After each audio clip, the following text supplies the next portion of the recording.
রাত 11টা ইতিমধ্যে বেজে গিয়েছে, বিকেল গড়িয়ে প্রায় মধ্যরাত। বিক্ষোভের জন্য এখনো ভেতরে আটকে রয়েছেন সিইও, ভেতরে তিনি আটকে রয়েছেন আর একেবারে সিইও দপ্তরের সামনেই অবস্থান বিক্ষোভে বসেছেন বিএলও অধিকার রক্ষা কমিটির সদস্যরা। প্রায় 14 থেকে 15 জন তারা ভিতরে রয়েছেন এবং বাইরে রয়েছেন বাকিরা যারা আজকে মিছিল করে এই সিইও দপ্তর পর্যন্ত এসেছেন, তারা বাইরে রয়েছেন এবং ভেতরে প্রায় 14-15 জন সদস্য তারা রয়েছেন, বিক্ষোভ দেখাচ্ছেন এবং তাদের যেটা বক্তব্য যে সিইওকে তাদের সঙ্গে কথা বলতে হবে, অন্য কারোর সাথে কোনোভাবেই তারা কথা বলতে রাজি নন। এসআইআর এর সময় বৃদ্ধির দাবিতে তৃণমূলপন্থী বিএলওদের এই সিইও অফিস অভিযান। আর এর আগে আমরা দেখেছি আজকে যখন বিবাদীবাগে সিইও দপ্তর পর্যন্ত মিছিল করে তারা আসেন, সেই সময় যে উত্তেজনা তৈরি হয়েছিল।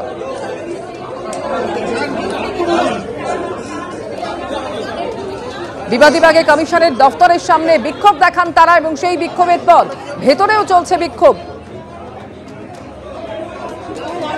ডেপুটেশন দেয় এবং সেই সময় তারা ভিতরে বসে পড়েন আর একের পর এক পুলিশ এসে তাদেরকে টেনে হিঁচড়ে সেখান থেকে বাইরে বের করে নিয়ে যায়।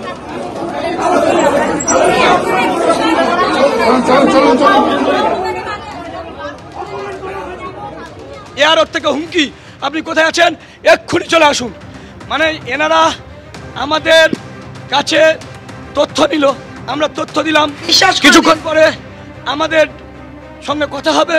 আমাদের সতীর্থরা রাস্তায় আছে, আমাদের সঙ্গে মনোজবাবু দেখা করলো না, দিব্যেন্দুবাবু দেখা করলো, বরাবর তথ্য দেওয়ার পরেই 5 মিনিট পরে ফোন এলো যে আপনি কোথায় আছেন, হুমকি।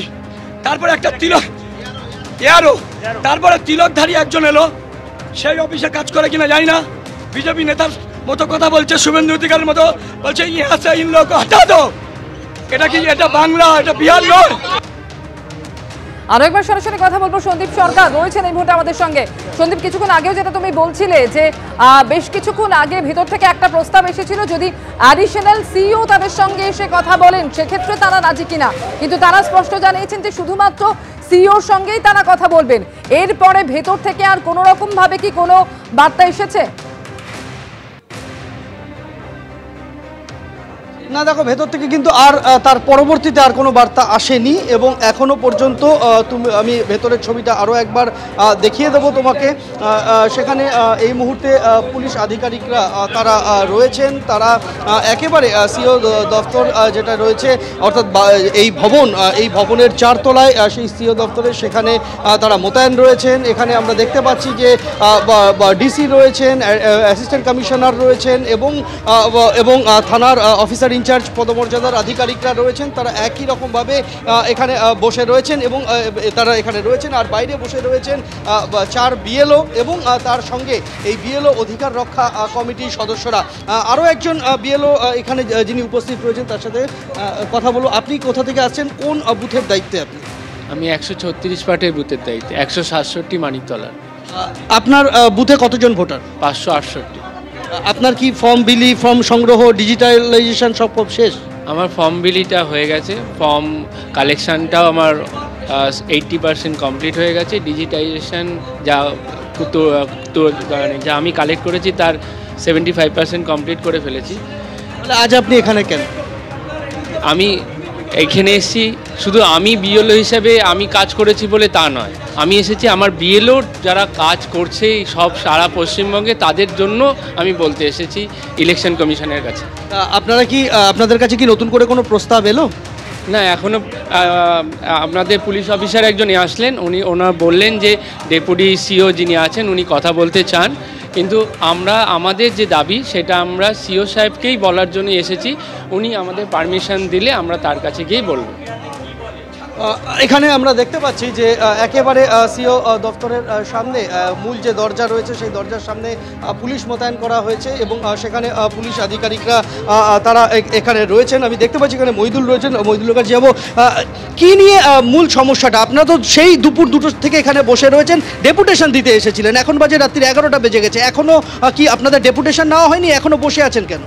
দেখুন, আমরা গণতান্ত্রিক পদ্ধতিতে বিএলও অধিকার রক্ষা কমিটি বিএলওদের সাথে নিয়ে 13 সদস্যের আমরা ডেপুটেশন এসেছিলাম। সেক্ষেত্রে আমাদের সদস্যদের যতদূর জানি যে 5 জনের অনুমতি দেওয়া হয়েছে। না, 13 জনের অনুমতি দিয়েছেন। এবং আমাদের যারা বিএলও আছে তাদেরকে নাম ঠিকানা আইডেন্টিফিকেশান করেছে। আমরা বলেছি তাদের তথ্য দেওয়ার পরেই তাদের কাছে ফোন গেছে, শোকজ করবো, হুমকি দিচ্ছে। এবং এখানে একজন তিলকধারী এসে আমাদেরকে বলছে ইহা সে হটা দো, ইহা সে হটা দো। কে তিনি? তিনি এই অফিসের কোন কর্মী কি বিজেপির নেতা আমি জানি না, তিলকধারী। আমরা তার বিরুদ্ধে প্রতিবাদ করেছি। আমরা মনোজ আগরওয়াল বাবুর সঙ্গে দেখা করব এবং তিনি তার ডেপুটির সঙ্গে কথা বলতে বলেছে।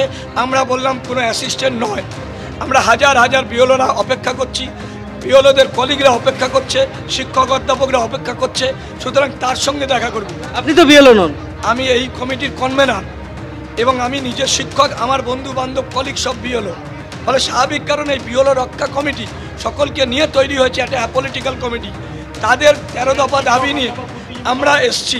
আমাদের সঙ্গে দেখা করবে না। যে নির্বাচন কমিশনের অপদার্থতার জন্যে আজকের বিএলওরা মারা যাচ্ছে, প্রতিদিন শয়ে শয়ে বিএলও অসুস্থ হচ্ছে, শুধু বাংলায় নয়, বিজেপি শাসিত রাজ্য গুজরাট, মহারাষ্ট্র, রাজস্থান, কেরালে পর্যন্ত বিএলওরা আত্মহত্যা করছে। তার দায় নেবে না আজকের। তাহলে আপনারা কি আজকে রাত্রে এখানেই থাকবেন নাকি? যতক্ষণ আমরা কথা বলতে পারবো ততক্ষণ পর্যন্ত আমরা এখানেই থেকে যাব। অর্থাৎ বক্তব্য তাদের স্পষ্ট, যতক্ষণ না পর্যন্ত সিইও তাদের সঙ্গে কথা বলছেন তারা এভাবেই সেখানে বসে থাকবেন। সন্দীপ, আমরা দেখতে পাচ্ছি এই মুহূর্তে সেখানে প্রায় 13-14 জন রয়েছেন। এদের মধ্যে কতজন বিএলও রয়েছেন এবং বাকি যারা রয়েছেন তারা কারা সন্দীপ? এখানে আমরা দেখতে পাচ্ছি যে 4 জন বিএলও রয়েছেন, একজন সুন্দরবনের, একজন মানিকতলা কেন্দ্রের, একজন দক্ষিণ কলকাতার আরেকটি কেন্দ্রের, একজন দক্ষিণ 24 পরগনা সুন্দরবন থেকে এসেছেন। আর বাকিরা কারা? বাকিরা আমরা সবাই এই বিএলও অধিকার রক্ষা কমিটির সদস্য। আপনারা কি সরকারি কর্মচারী? আমি যেমন অধ্যাপক, বাকিরা শিক্ষক, কয়েকজন সরকারি কর্মচারী, সবাই মিলে আমরা যারা এই সরকারের এই সিস্টেমের সঙ্গে যুক্ত, যারা আমরা শিক্ষানুরাগী, বুদ্ধিজীবী, শিক্ষাবিদ, সবাই আমরা এর মধ্যে আছি। অর্থাৎ আচ্ছা, এখানে যারা রয়েছেন বাকিদের সাথে কথা বলবো। যে আপনি কি বিএলও? না, আমি বিএলও অধিকার রক্ষা কমিটির একজন সদস্য। তাহলে আপনি এখানে কেন? আমার সহকর্মীরা, আমার স্কুলেরই সহকর্মীরা, তারা আজকের যে মানসিক যন্ত্রণার মধ্যে পড়েছে, তাদের অনুরোধে আমরা কমিটি তৈরি করেছি এবং তাদের পাশে দাঁড়ানোর জন্যই আমরা এসেছি। আরও যারা রয়েছেন তাদেরও কথা বলো। আপনি কি বিএলও? না, আমি বিএলও অধিকার রক্ষা কমিটির একজন সদস্য। আপনি কি সরকারি কর্মচারী? কি কোন দিকটার মধ্যে থেকেই তো বিএলও, সরকারি কর্মচারী, শিক্ষক, এদের মধ্যে থেকে। নিজে বিএলও? নিজে বিএলও। আপনি কি বিএলও? না, আমিও বিএলও না, আমিও সরকারি কর্মচারী। আমি বিএলও রক্ষা কমিটির একজন সদস্য। আমাদের কলিগরা বিএলও হয়েছেন, তারা যেভাবে নিপীড়িত হচ্ছে। আপনি কোথায় কর্মরত? আমি এআরডিতে কর্মরত, ডিরেক্টরেট অফ ডেয়ারি ডেভেলপমেন্টে। আরো যারা রয়েছেন একটু থামাবো। এই মুহূর্তে আমরা টেলিফোনে যোগাযোগ করে নিয়েছি বিজেপি নেতা সজল ঘোষের সঙ্গে। সজলদা, এই মুহূর্তে যে ছবি আমরা দেখতে পাচ্ছি সিইও দপ্তরে, যেখানে এখনো ভেতরে আটকে রয়েছেন সিইও এবং একেবারে দপ্তরের ঠিক সামনেই যারা বিক্ষোভে অবস্থানে বসেছেন তাদের মধ্যে 4 জন বিএলও রয়েছে এবং বাকি যারা রয়েছেন তারা হচ্ছেন বিএলও অধিকার রক্ষা কমিটির প্রতিনিধি এবং তারা সেখানে অবস্থানে বসে রয়েছেন। স্পষ্ট বক্তব্য যে সিইওকে এসে তাদের সঙ্গে কথা বলতে হবে। প্রথম কথা হচ্ছে বিএলও হলে তো তবে বিএলও অধিকার রক্ষা কমিটি হবে। বিএলও হলে তো বিএলও আগে, অধিকার রক্ষা কমিটি তো তখন হবে আগে যে বিএলও হবে। আমরাও এখনই যাচ্ছি ওখানে, অপেক্ষা করুন, আমরাও যাচ্ছি। হ্যাঁ, আমরাও যাব গণতন্ত্র রক্ষা কমিটির পক্ষ থেকে। ভারতবর্ষের মানুষের গণতন্ত্র রক্ষা, বাংলার মানুষের গণতন্ত্র রক্ষা কমিটির পক্ষ থেকে। হ্যাঁ, ইয়ার কি হচ্ছে নাকি? এরা যেদিকে নিয়ে যাচ্ছে সেটা খুব স্বাভাবিকভাবে নিশ্চয়ই ওই ইলেকশন কমিশনের ঘরের সামনে বসে থাকলে চারগাছা মাল, তাতে এসআইআর বন্ধ হয়ে যাবে না। উল্টে যেটা হবে এটা কিন্তু আরো ভয়ঙ্কর দিকে যাবে, মেবি রাষ্ট্রপতি শাসনের দিকেও চলে যেতে পারে। সজলদা, যারা এখানে বসে রয়েছেন তাদের মধ্যে 4 জন হচ্ছেন বিএলও এবং বাকিরা হচ্ছেন তৃণমূলের নেতা কর্মী। না না, ওদের মধ্যে একজন বিএলও তো নাটক করছিল জামাই সুইসাইড করতে হবে। সে কি এখন অব্দি সুইসাইড করেছে না করেনি আমি জানতে চাই। আমার বক্তব্য হচ্ছে যে বাকি নেতা কর্মীরা কেন আসবে? অধিকার, কার অধিকার কে রক্ষা করবে? বিএলওর অধিকার রক্ষা করতে আসবে। 4 জন বিএলও কেন? মানে সরকারের অবস্থা দেখুন। সরকার বলে যারা আমার সরকারের কর্মচারী, তাদের হয়ে রাত জাগার মতন 4 গাছা মালও নেই। 4 গাছা মালও নেই তাদের হয়ে রাত জাগার মতন। এ তো অত্যন্ত দুর্ভাগ্যজনক, অত্যন্ত লজ্জার। কোন রাজ্যে বাস করছি আমরা? সারা ভারতবর্ষের মানুষ আমাদের দেখলে বা থুতু দেবে বাঙালিকে দেখলে। কোথায় বাংলা পক্ষ? বাঙালিকে দেখলে বা থুতু দেবে সারা ভারতবর্ষে, কংগ্রেসি অকংগ্রেসি সব জায়গায় স্মুথ অ্যান্ড ফেয়ার ভাবে একটা এসআইআর চলছে, যেখানে কোনো টু শব্দ নেই, সবাই সবাইকে সহযোগিতা করছে। বিহারে আরজেডি হেরেছে, কিন্তু তারাও অসহযোগিতা করেনি, তাদের প্রতিবাদ ছিল, প্রতিরোধ ছিল, কিন্তু সেটা গণতান্ত্রিক ভাবে, এত অসভ্যের মতন নয়। এর বিরুদ্ধে প্রতিবাদ হবে, আমরা পৌঁছবো ওখানে। ধন্যবাদ সজলদা। এবিপি আনন্দ, এগিয়ে থাকে, এগিয়ে রাখে।